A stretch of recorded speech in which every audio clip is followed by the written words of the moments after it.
story tonight. Now, as the country prepares to mark the anniversary of the deadly anti-finance bill protests, a fresh wave of anguish is sweeping through yet another home in Nairobi. The family of 35-year-old IT expert Ndiangui Kinyagia is in torment. He was last heard on Saturday, and from then, his phone went silent. His door padlocked, his whereabouts unknown. And as Carlee Russell reports, it's another cycle, another name, another shadow, and another mother waiting by the door for their son to show up. Margaret spoke to her son, IT expert Ndiangui Kinyagia, via WhatsApp.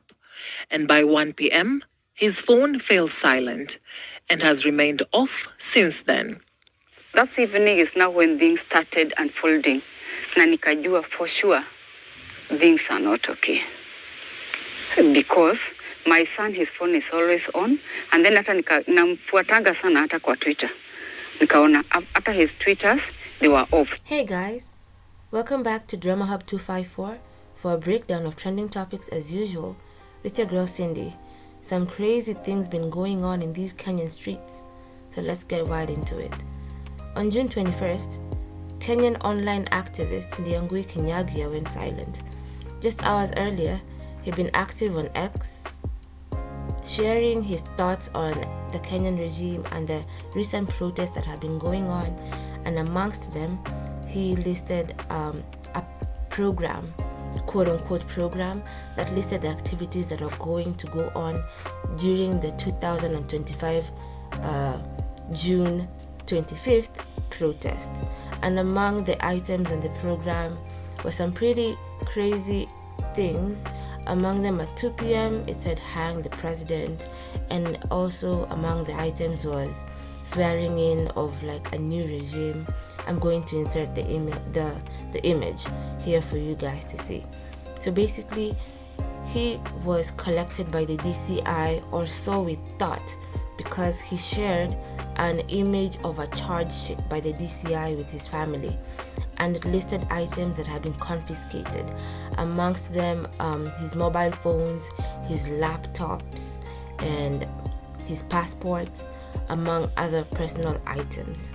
So this was clearly a problem, and everybody knew that he had probably been collected by the DCI, because as we know, the political climate of the country, abductions and extrajudicial unalivings are things that have become commonplace for us in the country at the moment, unfortunately.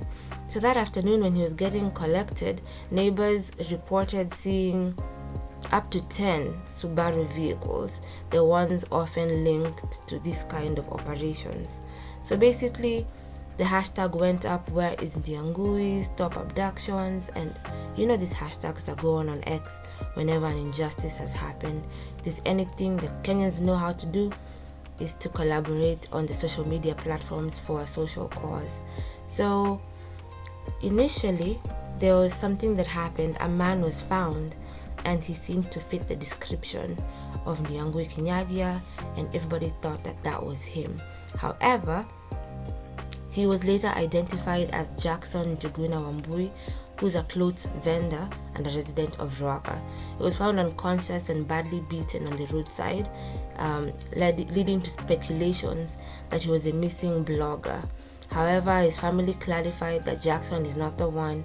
He has no political ties. He had not participated in any protests, and he was in Kenyatta National Hospital, and clearly parents or the family said he'd been attacked due to an unfortunate case of mistaken identity. So tensions are rising in the country. Basically, when I was going through this story, it occurred to me that this was looking very similar to a case of a certain lady in the US. Her name was Carlee Russell. The stories are not very similar because, of course, Ndiangui did not stage his abduction or kidnapping, but the thing is, it's drawing parallels in terms of public outrage over kidnapping that did not occur, right? And Carlee Russell is an American woman who faked a kidnapping in 2023, and there was like a national manhunt. And then it turned out that she had kidnapped herself. Yes, and I just felt like that was like an interesting parallel to draw. She made national news for faking her own kidnapping. After a massive search, Carlee Russell reappeared, telling cops she had been abducted and held against her will. But it was all a lie. Now the 25-year-old nursing student is in court to learn her fate. Stephen Fabian reports.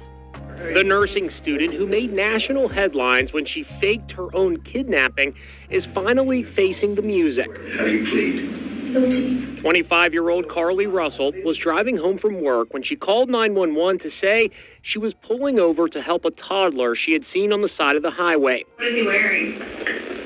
It's a white t-shirt, and it doesn't look like he has any pants on. It looks like a diaper. Then she vanished. Her phone, wig, and purse were found near her vehicle. Her vehicle's unlocked, running. Russell's baffling disappearance triggered a huge search and national attention. It's a headline-making mystery. The 25-year-old nursing student who called 911 claiming she saw a toddler in a diaper wandering along an Alabama highway. Then the woman vanished. 2 days later, she returned home on foot. She told cops she had been kidnapped and imprisoned by a man with orange hair and a bald spot.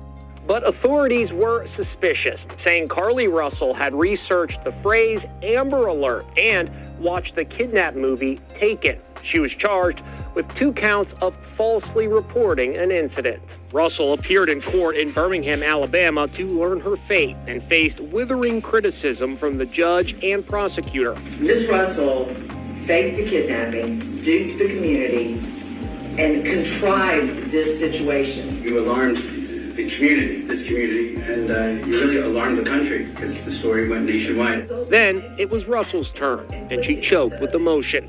I made a grave mistake while trying to fight through various emotional issues and stress. The judge gave Russell a suspended sentence and ordered her to pay $17,000 in restitution. And the police chief is not happy. Were you hoping this woman received a harsher punishment? I did think that maybe, even a few days in jail, at least to teach her a lesson. So basically, unlike Carlee, Ndiangui did not call 911 or, stage a kidnapping. But on the 3rd, which is actually today, he walked into court. And this was a day when the DCI was supposed to be able to come and testify to his whereabouts. The mystery surrounding the disappearance of blogger Ndiangui Kinyagia deepens as the Directorate of Criminal Investigations denied holding him despite a court order to have him produced in court on Tuesday. DCI Director Mohammed Amin instead asked Kinyagia to surrender to the closest police station as he was a person of interest of alleged publication of inflammatory content on his social media accounts. Miriam Nyambura with the details. It's now been 10 days since the mysterious disappearance of blogger Ndiangui Kinyagia, with all attempts to establish his whereabouts remaining unsuccessful. The mystery deepened even further when DCI boss Mohammed Amin stated that Ndiangui was not in police custody. So mine is to confirm to Kenyans that Ndiangui is not under the custody of the National Police Service. This stunt has caused the whole movement to be watered down, and that attention is being taken away from the real victims. People are feeling betrayed, and basically the activism has been diluted because forced disappearances are actually happening. So this one story is going to cause people to become skeptical of a real issue that is actually occurring. Others are arguing that the government has successfully turned suspicion inward. Someone on Twitter said, even if he wasn't taken, those Subarus were real, the fear was real, don't gaslight us.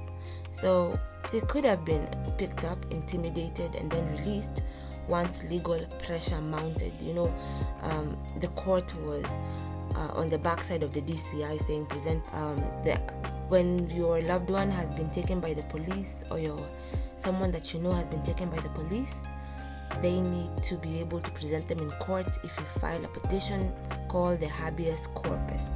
So Ndiangui claimed that he had gone into hiding after being tipped off that he was being hunted, and the optics cannot be ignored. Many previous victims of forced disappearances, they always turn up with some sort of haircut. So I don't know, maybe he was taken, maybe it's true he had been in hiding. Of course, it's raising a lot of questions at the time. And there was public, of course, reaction, especially on X, where the hashtag Stop Fake Abductions started circulating because people are feeling like this stunt has caused the whole movement to be watered down, and that attention is being taken away from the real victims.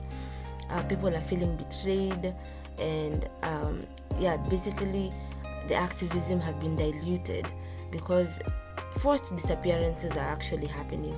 So this one story is going to cause people to become skeptical of a real issue that is actually occurring. Others are arguing that the government has successfully turned suspicion inward. Someone on Twitter said, even if he wasn't taken, those Subarus were real, the fear was real, don't gaslight us. So he could have been picked up, intimidated, and then released once legal pressure mounted. The court was on the backside of the DCI saying present him. Like I said, the habeas corpus petition is very effective in this manner.